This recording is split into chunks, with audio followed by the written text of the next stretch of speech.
Hola familia linda, gracias por acompañarme en este episodio especial de este video podcast. Ustedes saben que yo hice una primera temporada. Hicimos como unos 12 episodios, se nos acabó el auspicio, entonces ahora me encantaría hacer una segunda, pero bueno, por el momento les tengo este episodio especial para hablar de el video. Ustedes saben de qué video les estoy hablando. Y tengo a esta invitada especial, Laura Pérez, que está conmigo. Vamos a hablar un poquito del behind the scenes del video del documental Aquí vive gente. Pero primero le quiero dar las gracias a la gente linda de Teatro Breve que nos permitió utilizar este estudio. Así que lo estamos utilizando por hoy para hablar de estos temas y darle un poquito la idea a la gente de cómo se trabaja este documental. Laura fue mi mano derecha en la investigación de este documental y voy a dejar que tú te presentes, Laura. Pues bueno, yo soy Laura Pérez, soy periodista de investigación, soy editora y trabajo de manera independiente como Bianca. Yo por muchos años trabajé en El Nuevo Día, antes también trabajé en la agencia de noticias Associated Press y desde el 2018 que me fui a Estados Unidos a una beca de periodismo, de lo más chévere, cuando volví decidí que quería quedarme trabajando independiente y desde entonces pues colaboro con medios de los conocidos y los no tan conocidos, haciendo investigación, haciendo ediciones y haciendo proyectos tan chéveres como este que hice con Bianca y cómo la conocí. Bueno, nos conocimos y nos vinimos a ver en persona después de estar trabajando varias semanas. Pero Laura es básicamente lo que yo había querido antes de irme independiente y definitivamente cuando me fui por mi cuenta, que era, ¿sabes?, una periodista investigativa que conoce su trabajo y ha estado haciendo esto por unos 17 años y que tuviéramos esa colaboración y que pudiera, como yo digo en inglés, hold me accountable, cuestión de que otro par de ojos que me dijera, mira, esto hay que buscar más evidencia, esto hay que arreglarlo, esto no es así, esto, porque ella además de ser periodista, pues editora, como dijo. Entonces, esa fue la colaboración que tuvimos durante ese documental. Esto fue algo que quisimos hacer justo después que saliera el video, pero pasó Fiona. Entonces, se lo estamos trayendo un poquito tarde, pero esperamos que le podamos dar una buena explicación de lo que pasó y cómo se dio este documental. Todo el mundo me pregunta, Laura, ¿cómo se dio esa colaboración? ¿Cómo fue el acercamiento? Y ya yo lo he dicho un poco en las redes sociales, pero básicamente a mí me llegó una llamada. Me dijeron, a Benito le gusta tu trabajo y le gustaría darte su plataforma para hacer uno de los reportajes que tú haces. Yo dije, pero estás hablando con la persona correcta. Yo soy periodista. y bueno, suena brutal, pero ¿estás seguro? Entonces ahí surge la conversación, tuve que hacer mi labor de periodista y verificar que en efecto la persona que me estaba llamando era productor de Bad Bunny. Y una vez corroboré eso, dije, bueno, siempre y cuando yo pueda tener mi independencia editorial, vamos para adelante. Porque, o sea, como reportera independiente y simplemente como periodista, punto, lo que queremos es que llegue el trabajo nuestro a mientras más personas posible. So, esa es mi historia. Y por ahí empezamos a juntar el equipo. So, poco a poco empezamos a llamar personas con la ayuda de Zapatero, que fue la casa productora. Empezaron a llamar personas que pudieran colaborar para que naciera este proyecto. Y una de las personas que llamaron fue a Laura. Entonces, esta historia yo no la sé, by the way. Yo quiero saber cuál fue la reacción de Laura, porque es algo loco, ¿verdad? Que te llamen como periodista, mira, vamos a hacer este proyecto. Pero, por cierto, va a salir en la plataforma de, qué sé yo, el artista más escuchado del mundo en este momento. Exactamente, sí. ¿Cómo fue esa historia? Pues sí, fue definitivamente algo inesperado, evidentemente. Yo creo que nadie se lo podía imaginar. A mí me llamó Tristana Robles, que es la productora, una de las productoras. Y a Tristana yo no la conozco personalmente, sé quién es y tenemos personas conocidas en común. Y ella me dice, mira, Laura, que me recomendaron tu trabajo, estamos trabajando con un documental, queremos hacer un documental sobre el desplazamiento. Y yo inmediatamente brinqué, le dije, ese es un tema para mí súper importante ahora mismo, quiero hacerlo. Y finalmente, después de unas cuantas conversaciones, cuando al fin me dice, ¿para qué? Realmente yo ni me acuerdo cómo yo reaccioné, fue como, ¿qué? Y lo que sí puedo recordar es que me impresionó en términos de, me intimidó el saber que esto podía tener una plataforma y una audiencia inmensa, lo que jamás mi trabajo ha tenido. Y como tú dijiste, o sea, eso es lo que más uno quiere como periodista. Un periodista, aunque parezca lo contrario, no es que queremos el reconocimiento, sino queremos que lo que creemos que son historias importantes se conozcan. Así que, pues me entusiasmó por eso. Y además ella me dijo que iba a trabajar contigo. Conocía tu trabajo como lo conoce mucha gente por verlo en las redes.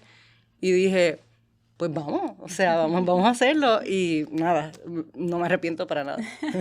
Pues yo conocía del trabajo tuyo por las redes también, Y de hecho, recuerdo que te seguí en Twitter. Yo como que un día le voy a mandar un mensaje a ver si podemos colaborar. Mira, Total, y esto se dio. Entonces surge esto y, o sea, la gente, después que salió, obviamente, lo que ven es mi cara. Pero lo que yo trato de decir a la gente es que esto fue un equipazo, ¿sabes? Fue mucha gente que colaboró para que esto se creara. Había gente con la que hablaba más a menudo, una de ellas fue Laura, pero o sea, lo que me encanta también es que éramos un grupo de mujeres, más que nada las que estaban como que calling the shots todos los días, ¿sabes? Tomando las decisiones. Claro, era un equipo grande y también teníamos que sí, camarógrafos, editores, etcétera.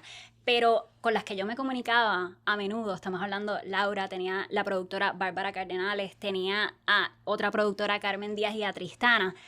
¿Sabes? Todos los días, llamando constantemente porque además teníamos poco tiempo para hacer este documental, hacer un documental riguroso periodísticamente, también atractivo visualmente y que saliera y que tuviera el efecto que tuvo. Yo decía, estas mujeres se van a cansar de mi voice, porque todo era con voice messages, ¿verdad? Porque estábamos en la calle entrevistando y de momento surgía algo, me tenía que comunicar, pues no tenía el tiempo de textear. Laura, acaba de pasar tal cosa, tenemos que verificar tal cosa. Y tú trabajando otros proyectos también, que era como que hasta las tantas, después temprano en la mañana, Bárbara, pasó tal cosa, necesito, llama a fulanito, hay que verificar, y así nos pasábamos. Y así yo me despertaba todas las mañanas sabiendo, yo no soy muy madrugadora, Bianca sí, y yo sabía que cuando me despertara yo siempre iba a tener un mensaje de Bianca, y de hecho si no lo tenía decía, ¿qué pasó? Era al revés.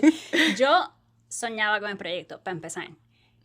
Ya cuando dormía. Cuando yo era hora de despertarme, ya estaban llegando las 5:30, 6 de la mañana y ya yo estaba teniendo los sueños visualmente en mi mente, resolviendo los problemas. En mi mente me levantaba, abría los ojos, tengo que hacer tal cosa, voy para allá. Entonces, y así, entonces yo me acuesto un poquito más temprano, pero, ¿sabes? O Laura me dejaba algo por la noche, yo por la mañana y así nos pasamos. Y fue una locura. Pero honestamente es una de esas cosas que yo decía, mira, estoy trabajando 14 horas al día, pero estaba tan feliz. ¿Sabes? La gente que me conoce de verdad como que, sí, muchacha, pero sabe que estás sufriendo, porque yo estaba de que, vamos allá, ¿qué hay que hacer? Y como que uno se da cuenta que es lo que uno ama hacer. Esa semana yo creo que estábamos, nuestras familias saben y amigos, estamos desaparecidos. Nadie sabía en qué estábamos trabajando, yo no le dije a nadie, pero pues sí, cuando salió fue como, ok, ya me excusas que haya faltado a X o Y actividad porque yo estaba trabajando 24 horas. Es una de esas cosas que uno decía, vas a entender, no te puedo explicar ahora, pero cuando salga vas a entender por qué es que no puedo comunicarme ni estar presente para ciertas cosas. Yo quiero hablar un poquito de, por mi parte, lo visual. O sea, Laura pues estaba trabajando por su parte, la parte investigativa conmigo. Yo salía a la calle, me comunicaba con ella. Entonces, lo visual pues fue más cosa mía con el equipo de acá. Y entonces hacerte preguntas de la parte investigativa. Muy bien.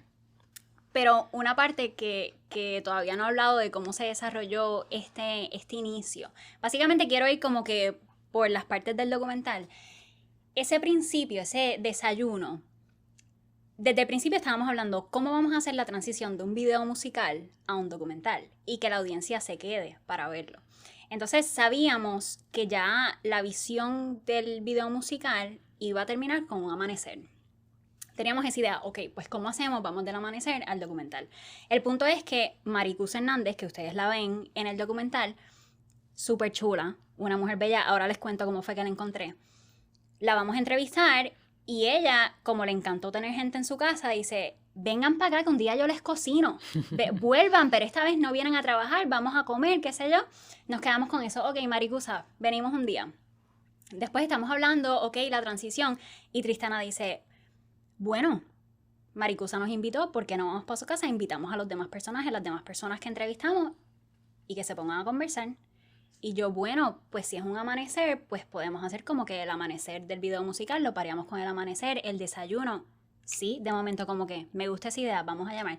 Y lo interesante es que empezamos a pensar en los personajes. Uno empieza a pensar quiénes serían las personas indicadas que quizás se puede dar esta conversación de manera natural. Pero como pasa en el periodismo, pues estamos bregando con la realidad del asunto. Estas son gentes con sus vidas, con su horario. Y las personas que teníamos pensadas inicialmente no podían. Al final todo cayó perfecto, como siempre, ¿sabes? Las cosas pasan como tienen que pasar. Pero lo funny es, Laura, que siempre que estoy en ese momento, o sea, a mí se me olvida eso. Y en el momento yo, esta persona no puede, que, Dios mío, ¿qué voy a hacer? Tengo que llamar, ok, ¿y si no sale? Ay, no, ahora no va a salir el documental. ¿Sabes? Yo soy ese tipo de persona pesimista. ¿Y cómo aparecieron los que finalmente estuvieron? Porque estaban disponibles. porque podía Maricusa y porque las otras 2 personas estaban disponibles. Otras de las personas que salen en el documental no estaban disponibles ese día en específico. Nuevamente, tenemos poco tiempo. No es como que podíamos, no pueden esta semana, la hacemos la próxima. No, es que ya tiene que salir el documental. Esas personas las llamamos y dijeron, sí, podemos. Pues dale. Y salió perfecto, al final salió súper bien. Pasa eso, entonces ese tema de Maricusa, ¿sabes? Como periodista estamos buscando personajes que cuenten esa historia. Ya yo sabía que en ese edificio de la calle del Parque en Santurce lo habían comprado y estaban desalojando a la gente que estaba ahí. Yo tenía comunicación con una de las residentes que estaban sacando, pero de momento me dejó de contestar. Y ese, pues, iba a ser uno de los personajes. Estaba tratando de conseguir otros residentes de ahí, pero no había encontrado cómo comunicarme. Cuando empezamos a tener las reuniones para el documental, de momento me encuentro con que esa residente no me contesta, ya no tengo el personaje, y yo no me puedo sentar a esperar, tengo que buscar a alguien más. Terminamos, esa fue la primera reunión que tuvimos en persona para el documental. Terminamos la reunión, yo me voy para la calle del Parque. Entonces me remonté a los tiempos de reportera del día, que uno va y se sienta ahí en el carro a esperar a que llegue alguien. Y yo ahí estacionada mirando la puerta del edificio, a ver si salía o entraba alguien. Y de momento yo veo, Maricusa está entrando, me salgo del carro. Hola, ¿cómo está? Mi nombre es Bianca Guerola, y empiezo a hacerle preguntas. Y Maricusa, ¿sabe? Esa es la mujer más abierta del mundo. Ella, sí, esto es lo que está pasando, nos van a sacar, yo no sé para dónde yo me voy, yo tengo allí las cajas, vente, yo te enseño. Y yo subí con ella, me enseñó, le explico, mira, yo soy reportera, nos encantaría entrevistarla. No hay problema, cuando tú quieras. Yo, perfecto, Dios mío, la encontré. Entonces ahí me continué comunicando con ella hasta que finalmente pues coordinamos para hacer la entrevista. Y ¿sabes? Maricusa, súper personaje, ¿sabes? La primera voz que se escucha en el documental es Maricusa. Es a ella sirviéndoles el desayuno. Exacto. En esa casa por la que vivió tantos años y de que tiene que irse ahora. Exacto. 20 y pico de años, donde ahí crió a su hijo. Y de momento pues le llega esa carta. Y, ¿sabes? Maricusa es el tipo de persona que nos decía, pues, ¿sabes? No lo voy a pelear, ¿qué voy a hacer? Me tengo que ir. Lamentablemente hablé con ella hace más o menos una semana, todavía no he encontrado dónde vivir. Está viviendo en casa de una amiga. Y esa, ¿sabes? Esa es la importancia del documental y por qué lo hacemos, porque vemos personas como Maricusa toda una vida ahí, y esto es un tema que quiero hablar contigo porque estamos hablando de una persona que, ¿sabes? La renta fue subiendo, ella dice que ella empezó pagando $400 ahí, va subiendo poco a poco hasta que pagaba $600. De momento, con esta ola que está sucediendo de compra y venta de propiedades, ¿sabes? De momento le dicen, te tienes que ir. Y le dicen a ella misma, esto se va a alquilar por $2,500. Alguien como Maricusa dice, yo no gano $2,500 al mes. ¿Sabes? Esto ya no es para mí. Y entre ese tema de que muchas veces los comentarios para reportajes como estos son, pues si no los puede, así es la vida. Los precios suben y si no los puede pagar, pues no los puede pagar. Pero yo pregunto, o sea, alguien como Maricusa que limpia casa, ¿sabes? No es que no trabaje fuerte. ¿Sabes? Esta es una mujer que lleva 20 y pico de años trabajando en Puerto Rico y el trabajo que hace, que ella me cuenta que lo hace muy bien, que ama su trabajo, simplemente no paga suficiente como para ella pagar la nueva renta de ese lugar. Pues entonces entra la pregunta de quién merece vivir en esos espacios. Y por eso hablamos del ingreso medio de un hogar en Puerto Rico. Y entramos en esos números. Que son $1,750. O sea, que decías, Maricusa no gana eso, Maricusa no lo gana ni la mayoría de los puertorriqueños o gran parte de los puertorriqueños. Y lo hemos hablado otras veces, ¿verdad? La implicación de mudarte de, primero, la comunidad que conoces, pero también de un área céntrica, como el caso de Maricusa, desde donde ella puede trasladarse a su trabajo. Es un área peatonal, con acceso a las guaguas, por pobres que sea el servicio, pero por lo menos es algo de transporte público. O sea, para personas como Maricusa y tantas otras, que ella es representativa, ¿verdad? Porque este tipo de trabajo, estamos contando la historia de Maricusa, pero la historia de tanta otra gente que está sufriendo esta situación, pues si se va al suburbio, a la periferia de la ciudad, ¿cómo se mueve? ¿A dónde llega? No solo eso, se convierte la vida más cara, porque vamos a decir, ¿sabes? Maricusa me cuenta que ni siquiera tuve tiempo de incluirla en el documental, pero ella nunca ha tenido carro, ella camina para todos lados. Como está en un lugar céntrico, puede hacer eso. Vamos a suponer que se tiene que comprar un carro de momento. La gasolina está carísima, los peajes están carísimos, ahora tiene que espetarse un tapón para llegar al trabajo, entonces la vida se vuelve más cara. No solamente más cara, o sea, trabajar, una mujer como ella que trabaja como trabaja, su jornada laboral se extiende 2, 3, 4 horas al día por el transporte, o sea, la implicación del desplazamiento no es solamente un cariño por una casa o un espacio que conoces, es la capacidad de tener una calidad de vida como la que merecemos todos. Y algo que me parece interesante, una vez hicimos el documental, es que en la canción del apagón, Bad Bunny dice, si no me voy PRD, un saludo a mis vecinos. O sea, Maricusa es de República Dominicana, aunque lleva 20 y pico de años viviendo en Puerto Rico. Esto fue casualidad, les digo, así fue como yo encontré a Maricusa, literalmente esperando en el carro a que ella entrara al edificio. Pero da la casualidad que él dice eso en la canción y la primera voz que se escucha es de Maricusa. Te pregunto, Laura, porque esto es algo, o sea, yo tengo mi propia respuesta, pero esto es algo que me llega mucho en comentarios. Alguien como Maricusa no vivía en Puerto Rico, sino que se muda a Puerto Rico. Y a veces la gente se cree que esto es un tema de la gente que se muda a Puerto Rico. Y la pregunta es, si no tienes problema con que se mude Maricusa de República Dominicana a Puerto Rico, ¿por qué entonces tienes problema con que se mude alguien estadounidense a Puerto Rico? Bueno, lo que pasa es que de lo que hablamos no es de estadounidenses o dominicanos, estamos hablando de un modelo de especulación con la vivienda, con la propiedad, que produce el desplazamiento. No tiene que ver con quién compró, sino cómo y para qué compró. Si el comprador del edificio del parque hubiera sido un dominicano que se estuviera beneficiando de estos incentivos pues, que les dan unas ventajas brutales a gente que no vivía en Puerto Un pues la historia sería la misma. O sea, si la va a usar para lo mismo, o sea, comprarlo para revenderlo, para subir la renta, para sacarle un montón de dinero a lo que es la vivienda, ¿verdad? Hay un asunto aquí que yo en nuestras conversaciones durante la producción lo reiterábamos mucho. Esto es un asunto de derechos humanos, yo lo veo así. El acceso a la vivienda es un derecho humano y el gobierno de Puerto Rico pues debería garantizárnoslo, ¿verdad? Así que si el que está especulando con el acceso a la vivienda de gente que tiene menos posibilidades de conseguir una casa digna, resulta que es dominicano o es puertorriqueño, pues probablemente los periodistas vamos a cubrir el fenómeno de la misma manera porque pues eso es lo importante. Sí, o sea, que no fue que buscamos específicamente este caso para señalar, no, nos acercamos, primero que yo me enteré de esta historia en específico de Calle del Parque, que la iba a cubrir antes de enterarme de esta oportunidad, de este documental en específico, pero nos enteramos que le llegaron cartas de que se tienen que ir en 30 días.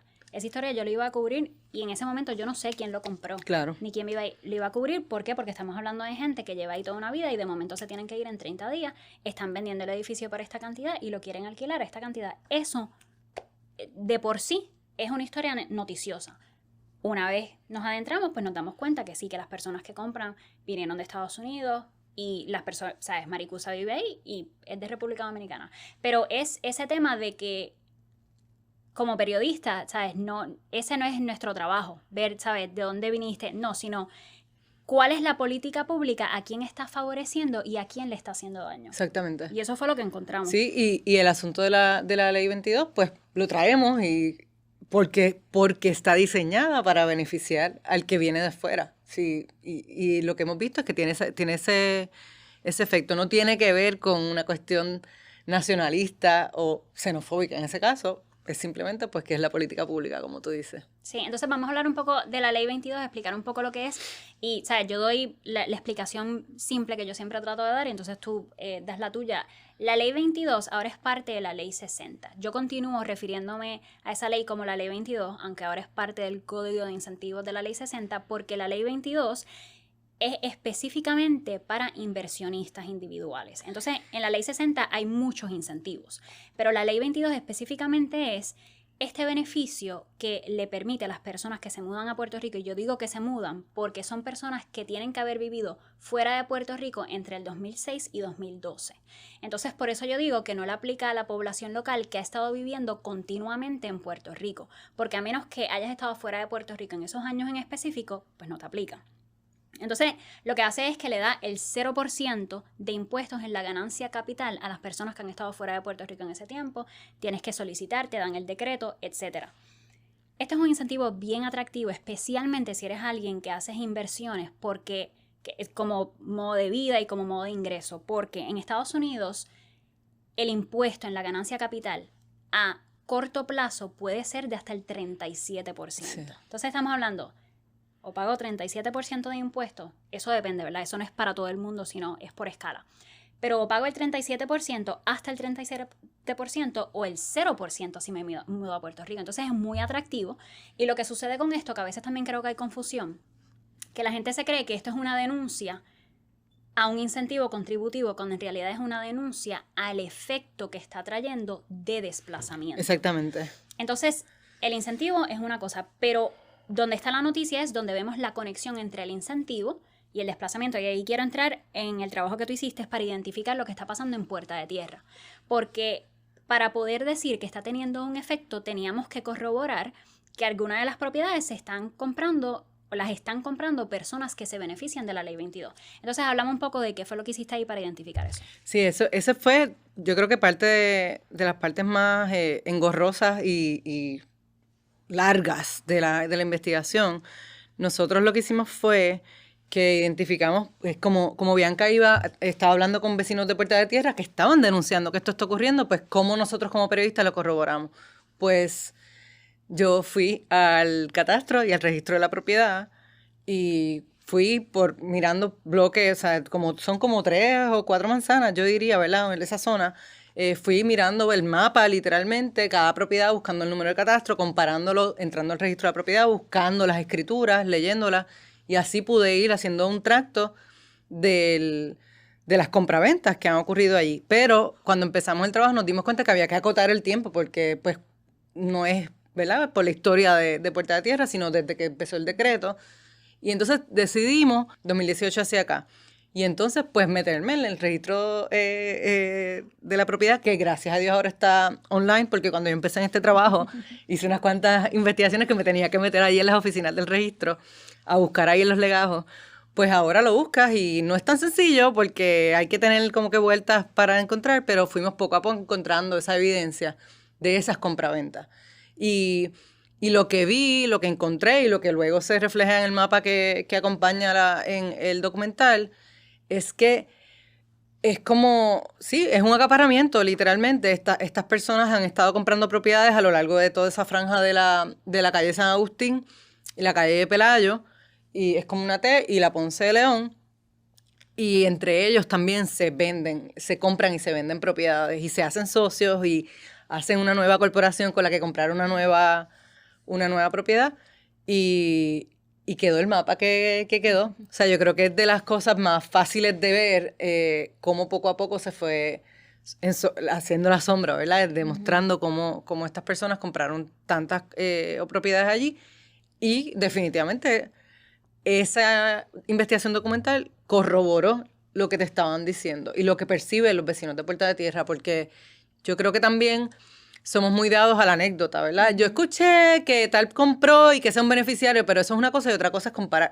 ¿verdad? Corroborar lo que es lo que hacemos los periodistas y pues lo corroboramos. Sí, porque eso es lo que pasa mucho, ¿no? Llegamos a una comunidad y dicen, la gente de la Ley 22 están comprando todo esto, se están quedando con todo. Pues eso es una anécdota, como tú dices, y a veces como periodista del día, cuando cubría un reportaje para ese día, pues no tenía el tiempo de hacer esa labor que te toma a ti. O sea, le estamos tratando de dar, resumir. Súper resumido. Lo que es un proceso tedioso. Porque, o sea, tú tienes que buscar propiedad por propiedad y entonces buscar, como tú dices, en el registro, y no está toda la información en un lugar, sino que tienes que buscar la escritura para luego entonces buscar el listado de las personas que se benefician de la Ley 22, corroborar los nombres, asegurarte que el nombre es el que es, que si como lo escribieron en este lado está escrito acá. Entonces, es un proceso tedioso, pero es parte de nuestro proceso. Eso es lo que no se ve, ¿sabes? En el video final.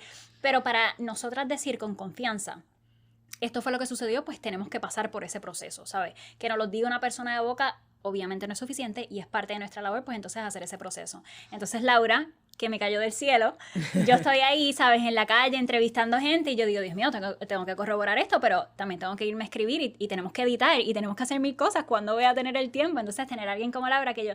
Y además de que es muy buena y muy rápida, entonces ella, mira, esto fue lo que encontré, nos sentábamos, lo corroboramos varias veces y entonces así fue que salimos con esa lista. También quiero hablar de cómo fue que encontramos a los personajes de Puerta de Tierra, porque también fue interesante, nuevamente, uno se puede preparar, ¿sabes? Yo estaba hasta las tantas y haciendo llamadas y me levantaba temprano, pero por más que uno se quiera preparar como periodista, al final lo que te encuentras es lo que te encuentras. Uh-huh. Entonces en Puerta de Tierra sabíamos que estaba ocurriendo este fenómeno y tenía también un personaje que al final no podía esta persona, no pudimos hacer la entrevista y nos fuimos a Puerta de Tierra a caminar las calles con el equipo, con los camarógrafos, con la productora, hablando con la gente, viendo qué había allí físicamente, haciendo preguntas. Entonces, vemos que está un cartel que dice Aquí vive gente, que finalmente fue el título de la pieza. Y entonces empezamos a hablar con la gente y de momento encontramos a 2 personas que nos empiezan a contar lo que está sucediendo y decimos, mira, estos son muy buenos personajes que nos resumen la situación de manera clara. Como periodista y como reportera visual, audiovisual, pues eso es lo que quieres, que te puedan resumir la situación de una manera clara y directa para que la gente entienda. Y ahí fue que encontramos a Jorge Luis y a Pilar. Entonces, nosotros le decimos soundbites en lo que es el reportaje de video. Y esta gente que habla en soundbites, ¿sabes? Ellos hablan al punto con lo que está pasando con su experiencia vivida. Esto no fue planificado, simplemente los encontramos ese día que íbamos caminando. Dijimos, queremos entrevistarlos. ¿Podemos regresar tal día? Sí, perfecto. Así fue. Y el próximo día regresamos, los entrevistamos y así se dio lo que ustedes vieron. Pero nuevamente, es que por más que uno planifica, a veces esas cosas pues no se esperan. Pero ahí entramos en esa historia de Puerta de Tierra y el tema de la ferretería, ya yo lo conocía. La ferretería es el edificio que ustedes ven en el documental, donde pasó lo mismo que pasó en el edificio de Santurce, de Maricusa. Pues en el edificio de la ferretería le envían una carta a todo el mundo que se tienen que ir, sacan a todo el mundo que vivía ahí y entonces se convierte en un edificio mayormente de renta a corto plazo. Tienen un par de unidades que son para largo plazo, pero en su mayoría las unidades, hasta la última conversación que tuvimos y que verificamos en Airbnb, que es la plataforma donde se anuncian, son a corto plazo. Entonces, Laura, volvemos a este tema de que sacas a la población que está ahí, cambias el uso, en este caso cambias el uso del edificio y subes la cantidad, o sea, esa gráfica que te muestra, tal persona pagaba 300 al mes versus $150 la noche. Y quiero traer este caso en específico porque aquí entra un tema donde los dueños actuales de este edificio dicen, bueno, es que ese edificio estaba cayéndose en canto. Según lo que dicen ellos, este edificio necesitaba muchísimas reparaciones, al punto de que amenazaba la seguridad de la gente que vivía en ese edificio. Nuevamente, esto es lo que dice el dueño actual.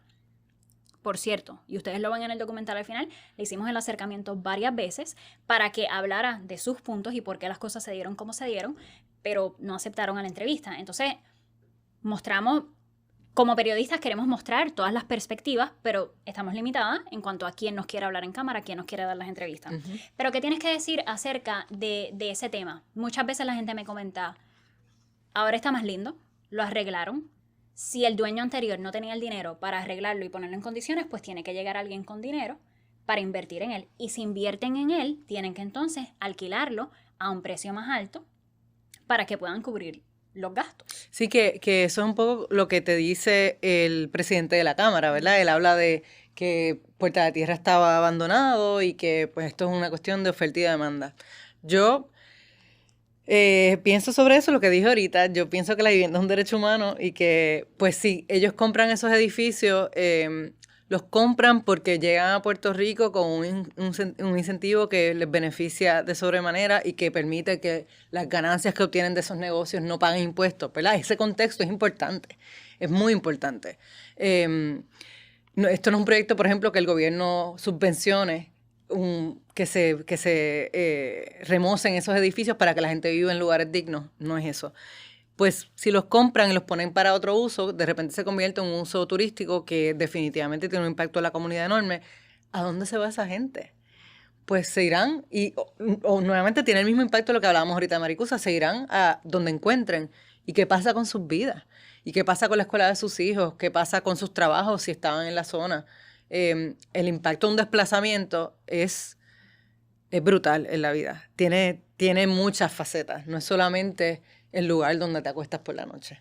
Y otra cosa que me decían en la comunidad, que por tiempo tampoco pudimos incluirlo, pero dicen, a nosotros tampoco nos gusta que se vea así. No nos gustan los edificios abandonados, no nos gusta la basura.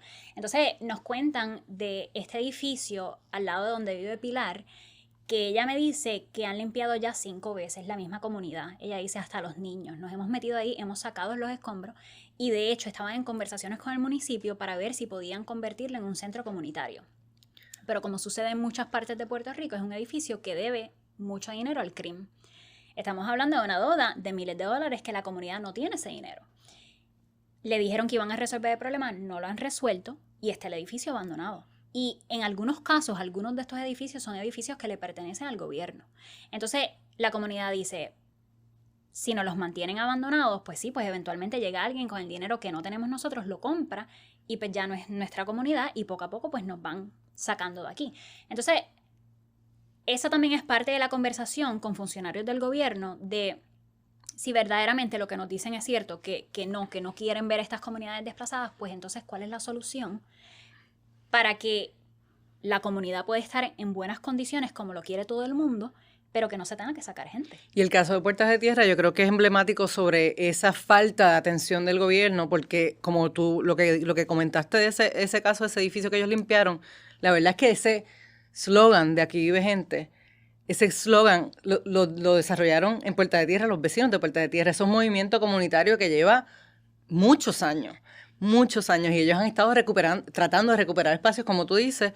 No es que esto es una comunidad que le gusta vivir en el abandono. O sea, los esfuerzos para recuperar la comunidad y para que fuera un lugar digno en donde vivir estaban en la comunidad. No es que tiene que venir alguien de afuera y desplazarlo.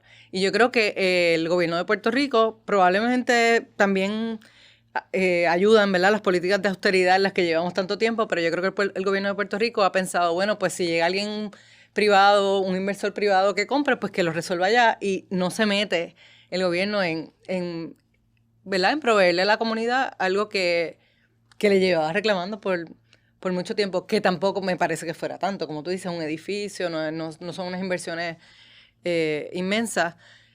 Y pues nada, el abandono ya vemos que tiene beneficios para alguna gente. Y hablas de la política de austeridad y yo creo que eso es bien evidente con la escuela Brumbaugh, porque la escuela se cierra como parte de un plan de ahorrar dinero, porque el Departamento de Educación tiene que hacer recortes, porque dicen que la matrícula está baja, que por cierto, eso trae cola, ¿verdad? Porque estamos hablando de una comunidad donde se sacaron muchas unidades de vivienda pública, pues obviamente baja la población y pues ya la matrícula es más baja en la escuela. Entonces es una secuencia de eventos que termina con que pues vamos a cerrar la escuela. Una escuela pues que obviamente, y se ve en el documental, le tenía mucho cariño a la comunidad. Es la escuela donde han ido generaciones de gente de Puerta de Tierra. Entonces vemos que se cierra la escuela, pero vemos que es, como dicen en inglés, prime real estate. O sea, estamos viendo que es literalmente frente al mar, hermosa, se ve la vista. Entonces vemos que es muy atractiva, pero el gobierno tiene un rol principal porque es el gobierno quien decide voy a cerrar la escuela. Una vez está cerrada, se le acerca a alguien para comprarla y pasa de manos públicas a manos privadas. Entonces, la comunidad también dice, nos encantaría que estuviera disponible para nosotros. De hecho, era un edificio público, ¿por qué no ponerlo al servicio de la comunidad? Pasa a manos privadas y nuevamente, gente, o sea, aquí pueden haber muchísimas opiniones y como periodistas buscamos esas opiniones, ¿verdad? Y de hecho hicimos mucho esfuerzo por conseguir personas que nos mostraran ese otro lado, que hicieran el argumento que número uno, todo esto que estamos hablando es legal y es una política pública que se ha desarrollado y hay gente que la defiende. Pues entonces queremos escuchar cuáles son los mejores argumentos para defender esa política pública que vemos está creando este desplazamiento y quitándoles recursos al pueblo. Ok, pues entonces, ¿cómo defiendes esto? ¿Cómo defiendes que ahora lo que era una escuela pública pasa a manos privadas y ahora se va a convertir en un complejo de apartamentos con vista al mar que la población local de Puerta de Tierra no va a poder costear? Porque estos apartamentos no van a ser asequibles para esa comunidad. Entonces, ahí vemos directamente el rol del gobierno y por eso yo le preguntaba a Tatito, ¿usted no ve que lo pasan de manos públicas a privadas para personas con mucho dinero? Y él me dice que sí. Esa es parte de una conversación larga. Él a lo que se está refiriendo es que pues, el gobierno actual, que es un gobierno del Partido Nuevo Progresista, pues está tomando esa política pública. Pero también vemos que esto es de muchos años, ¿no? Y hemos visto administraciones de ambos partidos que también han tomado parte en esa política pública. Entonces es importante señalar eso porque a veces el gobierno quiere levantar las manos y decir, eso es entre partes privadas, y no siempre es así. No, entonces, porque además esa inversión privada la está promoviendo el gobierno. Exacto. O sea que esto no ocurre así de manera espontánea. Y entonces, hablando de eso, queremos hablar también de la influencia que tienen específicamente estos inversionistas beneficiarios de la Ley 22 en el gobierno. Porque parte de la investigación, nuevamente, completamente legal. Estamos hablando de donativos a campañas políticas. Pero vemos y sabemos que en nuestro sistema político está la diferencia de la comunidad de Puerta de Tierra, que no tiene el dinero para poder dar a las campañas políticas versus gente beneficiaria de la Ley 22 que sí puede donar a estas campañas políticas. Entonces, parte de la investigación era importante para nosotras mostrar qué influencia tienen en el gobierno. Y pueden hacer el argumento, como lo hizo Tatito, que eso no tiene influencia en cómo él decide la política pública, pero bueno, se ve esa conexión. Entonces, parte de tu gestión, Laura, fue ver cuántos de esos donativos políticos venían de beneficiarios. Exacto, y ahí entré otra vez en una de esas partes de investigación que es engorrosa, pero que a mí me encanta hacer, por eso me dedico a eso. Y una de las dificultades siempre es que las bases de datos del gobierno de Puerto Rico no son las más limpias y más bonitas. Ha mejorado. En mis 17 años de carrera han mejorado, eso sí lo debo decir. Entonces lo que hicimos fue, Bárbara solicitó la lista a la Oficina del Contralor Electoral, solicitó la lista de donantes para, lo que hicimos fue que pedimos a ciertas posiciones políticas que consideráramos que eran las más preeminentes, el gobernador y los presidentes legislativos. Me parece una buena selección para entender cómo estas personas se acercan al poder. Yo creo que eso es lo que dice un donativo electoral, como tú dices, es legal. Hay donativos, los donativos que aparecen en la Oficina del Contralor Electoral deberían ser legales. Vamos a decirlo con propiedad. Y entonces, pues nada, lo que hicimos fue que cruzamos esa lista, después de mucho trabajo y de limpieza y de un poquito de trabajo por detrás, la cruzamos con la lista de los beneficiarios de la Ley 22 que nos pasó el Departamento de Desarrollo Económico. Y entonces, con esa información, pues dijimos, ok, pues, ¿cuánto donaron? Hubo que hacer mucha corroboración porque una de las cosas que pasa con estas listas de bases de datos es que los nombres están escritos mal, hay un apellido que pone una I cuando es una Y, y entonces pues no cruza. Así que había que hacerlo, Excel lo hace, o Google Sheets, dependiendo del día en el que me despertara, pero también hay que echarle el ojo. Y ahí pues decidimos segregarlo y sumar para saber cuánto habían dado en donativos y también quién era el mayor donante. Y nuevamente, estas son las cosas que pasan en el periodismo. Pues mira, muchas veces pasa que lo que hacemos es corroborar la historia. Cuando hicimos la suma nos dimos cuenta que el mayor donante es Brian Tenenbaum, que era de los que hemos visto que compraron propiedades, no solamente en Puerta de Tierra, también en otros lugares del país, uno de los mayores inversionistas, como le llaman. Sí, entonces nuevamente es un proceso tedioso, pero para poder decir eso como confianza, y miren, estas son las cosas que nos quitan el sueño, porque cuando estamos mencionando por nombre y hablando de figuras políticas, son cosas que hay que corroborar. Entonces por eso, cuando la gente habla del trabajo que hicimos, ¿sabes? Si yo pudiera mostrarles todo lo que hicimos para llegar a ese punto, pero bueno. Sí, o sea, ese datito que sale en una gráfica, que sale así bien bonito, con un muñequito, ese dato para que esté ahí, son días y horas de trabajo y especialmente para estar bien seguras de que lo que estamos diciendo es correcto. Y una cosa que solemos hacer, pues los periodistas pecamos de conservadores en términos de que a veces tú encuentras una información y dices, bueno, creo que puede ser, pero no estoy segura, pues eso no lo incluimos.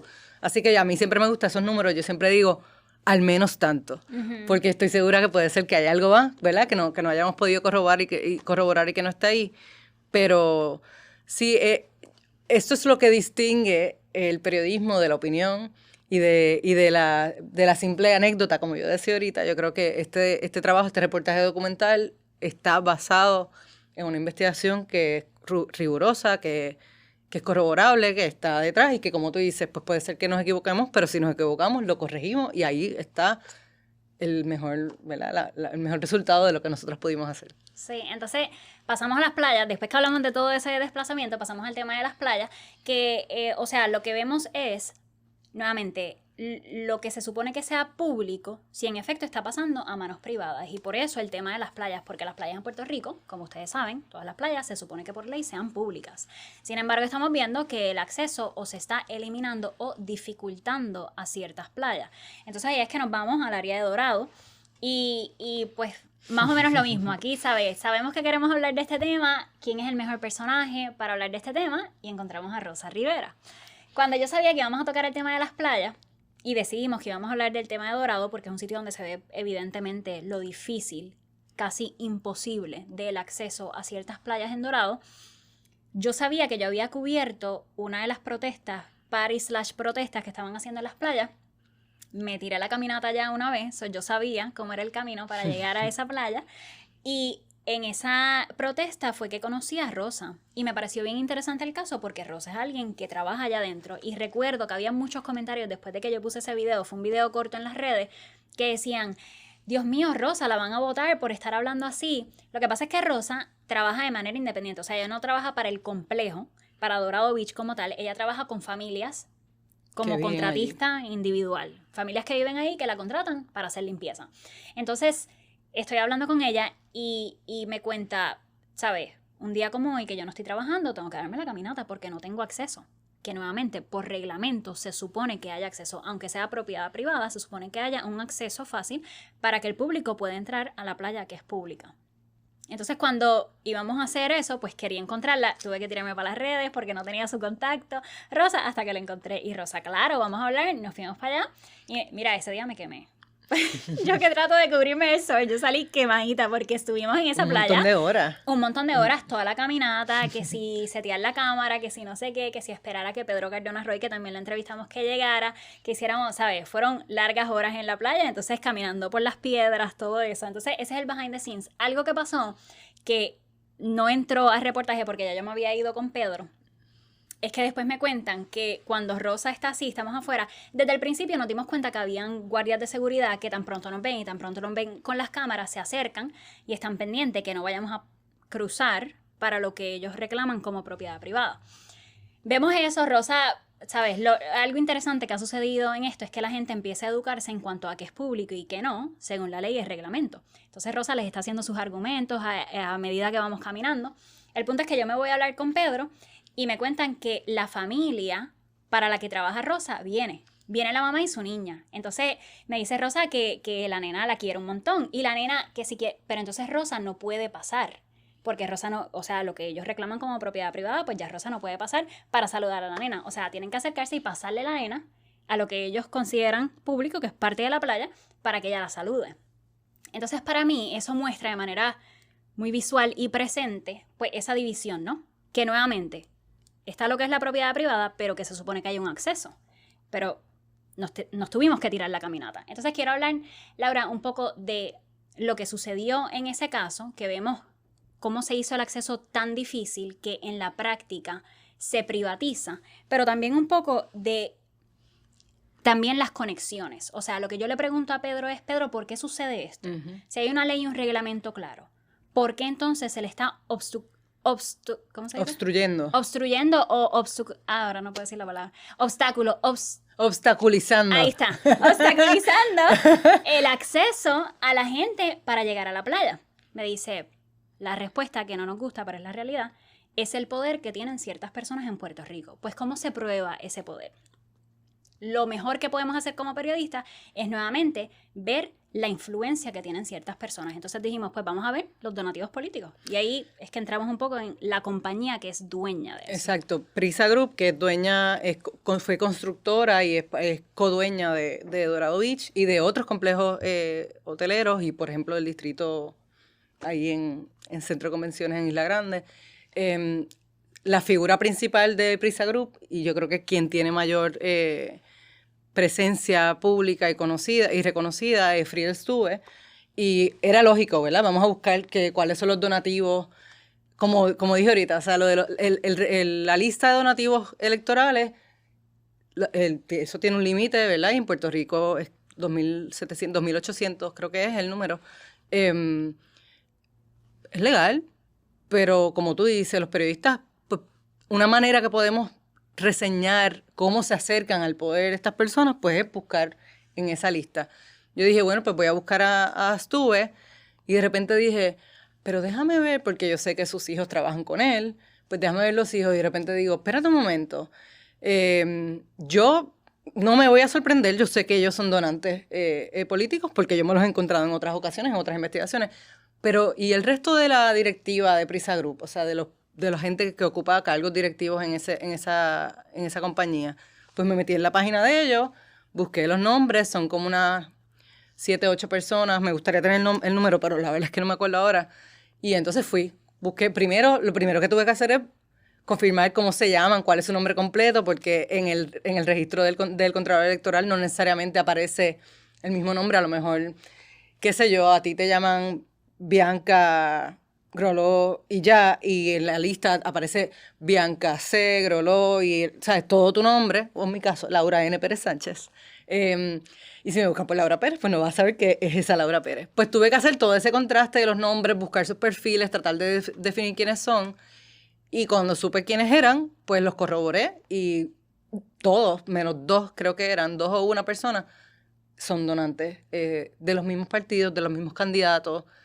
También, ¿verdad? Uno puede trazar cómo, a dónde es que dónde ponen el dinero. Suelen poner el dinero en candidatos a la gobernación, puestos, ¿verdad? Que se entiende que pueden tener la capacidad de decidir sobre proyectos y política pública que puede afectar a sus proyectos.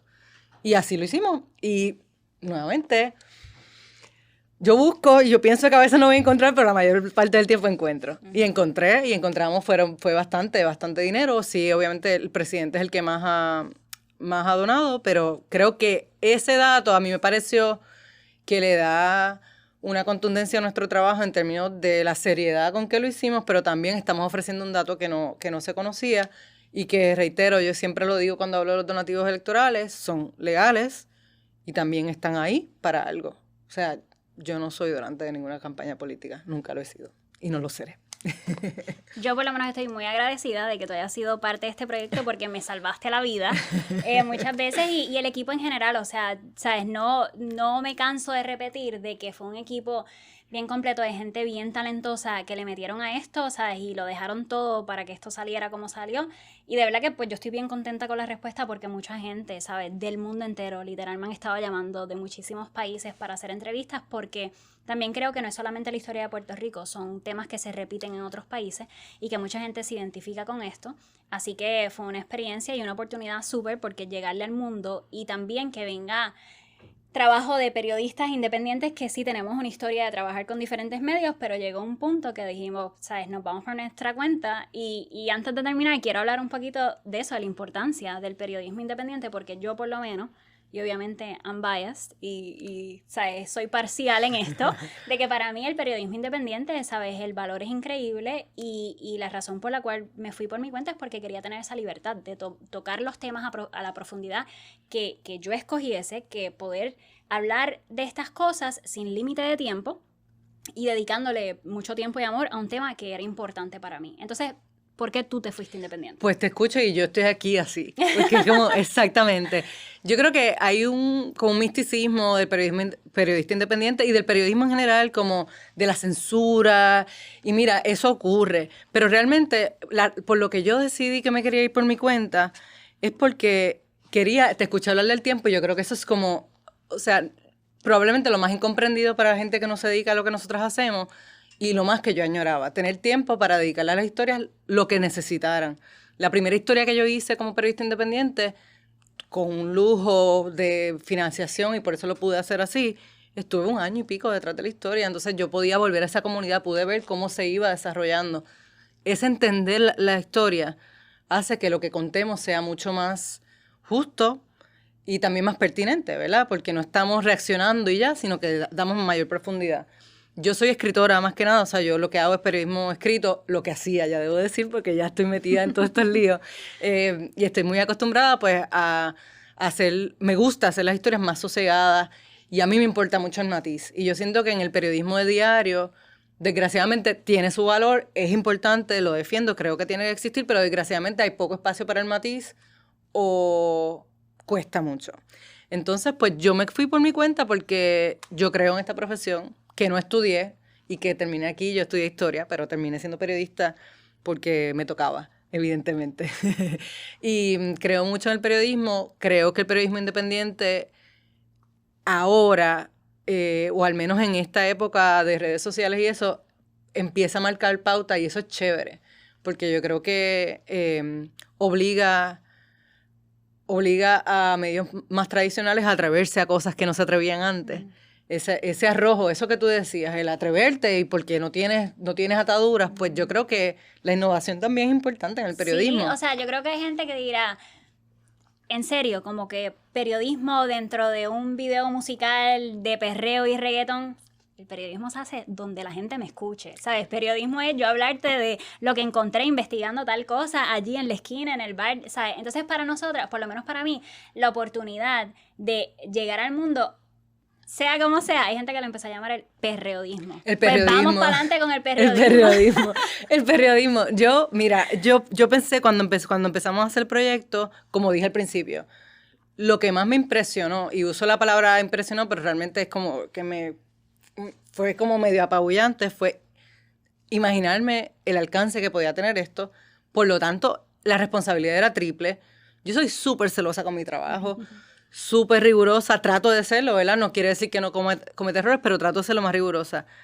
Y esto, yo sabía que eso lo soy con cualquiera, aunque sea, yo tenía un newsletter que lo leían mis suscriptores, que la mayoría eran mis amigos, y yo ahí era lo más rigurosa que podía, pero esto era decir, Dios mío, o sea, esto lo va a ver el mundo. Lo va a ver el mundo y además estamos contando una historia que yo creo que, como dijiste, es muy importante para Puerto Rico, pero repercute en otros países, está pasando lo mismo. Y entonces, esa responsabilidad del periodista de hacer su trabajo bien, pero tener esta posibilidad de que tu trabajo lo vea más gente, yo firmo donde sea. O sea, siempre que mi independencia, y cuando hablamos de independencia, tiene que ver con ética, tiene que ver con que no haya influencia sobre cómo contamos la historia y que, por ejemplo, que cuando hacemos esos ejercicios como el que yo contaba ahorita, que me iba y lo que encontraba corroboraba lo que estábamos buscando, si el resultado de eso hubiera sido el contrario, pues eso es lo que íbamos a publicar. Eso es la independencia. Y si tenemos eso, yo voy hasta el fin del mundo, yo feliz de la vida. Y que se siga dando. Así que ya lo saben, mi gente, hay que apoyar el periodismo independiente. Por favor. Conmigo ya saben que me encuentran en todas las redes. Tengo un Patreon, si me quieren seguir apoyando ahí también. Laura, ¿cómo te pueden apoyar a ti tu periodismo? Pues bueno, por ahora leyendo las historias kilométricas que escribo, léanlas. Las compartimos, búsquenlas en las redes, que trabajo buenísimo. O sea, ahora mismo, literalmente, el hecho de que ustedes vean nuestros reportajes, los lean, los compartan, eso es lo que nos permite seguir haciendo esto. Definitivamente, sí, eso mismo. Súper. Muchísimas gracias, Laura. Chao. Continuaremos colaborando. Y nada, esperemos que pueda volver a traer el podcast. Espero verles pronto. Gracias.